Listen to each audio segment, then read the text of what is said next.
All right. If you're a homeowner who's ever tried to live trap an animal or a nuisance critter of any kind and you haven't had success, hopefully this video will help you out a little bit. I'm going to tell you how to properly set a live trap today, and I'm also going to show you two different models that a homeowner would easily have access to. So we'll start with this one first. This is probably the most common trap that a homeowner will get their hands on. It's from Have a Heart company. They've been making traps for a really long time, and they're a good company, and their traps are pretty widely available. You can get them at just about any hardware store, Walmart, etc. Most of the time, these traps have double doors,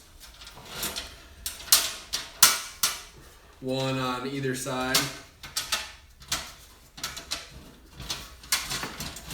and they'll be open on both sides like that, and then there's a little trigger in the middle of the trap where you will place your bait, and once the animal steps on that trigger, both ends of the trap close and capture the animal.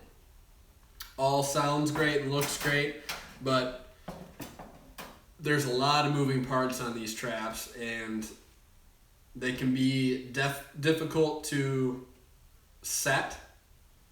And in my personal experience, they're not as successful as some of the other traps that are available. So based on difficulty to set these things and a low success rate, I would not recommend these double door style traps that you may find at Walmart or Home Depot. But I will show you how to go ahead and set one of these if I can remember. Sometimes I feel like I even need directions when setting these traps. But I'll show you how to set them and how to properly bait them and have the best success with one of these traps if that is your only option. So first, you got to get these little prongs pushed down, and that these are connected to the doors. So you got to make sure that these little handles on either side are not flipped back or are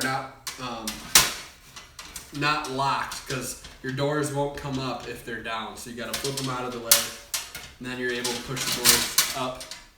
From there, you got to make sure that the straight bar is underneath the bar with the loop on it, and you'll see the groove.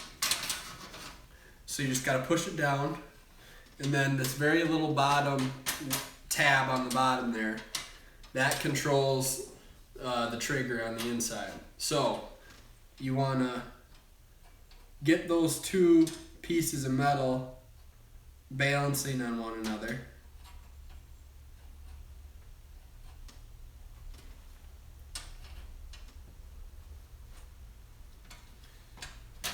Which can be tricky. So there we go. That is a set trap. From there, you're going to want to very carefully place some bait right on the plate in there, because once they step on that plate or that trigger, that's when the doors are going to close. This size trap could be used for smaller animals, so a squirrel, maybe a rabbit, chipmunks, anything of that size would fit in a trap about this big. And the box should tell you what kind of animals that trap is designed for. For the most part, any type of vegetables are a good bait. Carrots are a popular one, and also like lettuce are a pretty go-to bait for most animals. Sometimes we'll throw some apples in there, and if that's not working, a good mixture of peanut butter and like seeds, sunflower seeds, just some bird seed and peanut butter. Usually get some. Otherwise, mini marshmallows are a good option too. So these double door traps, if I was gonna use one, I would place it in a fairly obvious travel corridor. So what that means is if there's a trail or a path that these animals are taking on a daily basis and you know that they are, I would place this trap right in the middle, and then I'd maybe try to camouflage it a little bit. So I'd put some grass or leaves or anything over the top of it. You're going to want to make sure that you're not impeding the closure of the doors, or that no bait or debris gets underneath the trigger, because that'll keep the trap from closing properly. So you're going to want to just put it over the top, nothing on the inside, or too close to the doors. That'll keep them from shutting. And in some cases, you might not even need to bait the trap if you put it in the right location. If the animal's used to running through that certain area, and you got it well enough camouflaged, sometimes they can't resist to just run through a little tunnel like that. So when they do come through, they'll come and they'll step on the trigger here, and the trap will close. And then you got a nice handle. You can go and relocate that critter to the nearest park or wherever you relocate critters to. Now we'll move on to the next kind of trap. This is one that I like a little bit better. So just by looking at the two, you can see that this one looks a little bit simpler than this one. There's a lot of metal. It's heavy, it's shiny, a lot of moving parts. And from my experience, the more metal like this one kind of scares the critters away, versus this one just has a little plate here and then the little trigger on the inside. Otherwise, it's fairly see-through, and it's a lot lighter and a lot easier to set. So the way you're gonna set one of these traps, this one's made by Tomahawk Live Trap, which is a company out of Wisconsin. They sell tons of live trapping equipment, and you won't find their traps necessarily in stores, but you'll find similar traps to them at some lawn and garden hardware stores. Now, when I say similar, what you want to look for is a one-door trap. So you can see on this side it's closed. This side has a door on it. How you would set it, you just push the door in. There's a little tab to hold it up, and then there's a little bar right here, or a little hook, and you just push it over, and that hooks the door open, and that's that. Super simple trap to set. You saw I did it in half a second, and it's fairly easy to bait too. Use the same sort of baits, vegetables, fruits. My favorite is the peanut butter and birdseed mixture.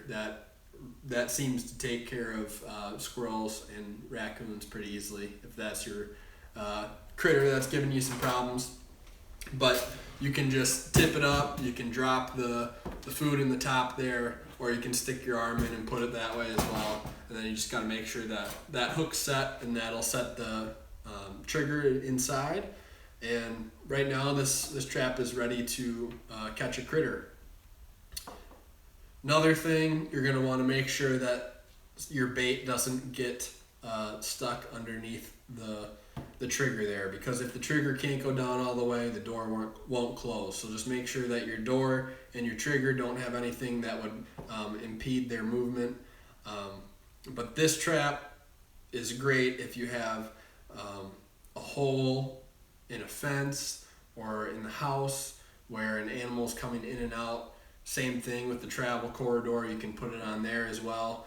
And I always like to try to camouflage it a little bit. A lot of times when animals see this metal cage, they don't want to walk into it. If I was walking in the woods and saw a big metal cage, I probably wouldn't go inside of it either. So if you can camouflage it a little bit, that's helpful. If you even need to put some grass or dirt on the bottom of the cage to cover up that metal, sometimes they don't like that on their feet, and just make sure that it's not keeping this door from shutting. That can be a helpful trick too. But same sort of thing, when this critter comes in here to get the bait, he'll step on the trigger here and the door closes. And now you've got a nice little handle and easy transport for that as well. So hopefully this little video helped you and your trapping endeavors if you're going to try to do it yourself. If you have any other questions, go to wildworks.com. You can contact us on there, or feel free to give us a call, 608-415-7140, and we can definitely give you a hand if you need it. Thanks, guys.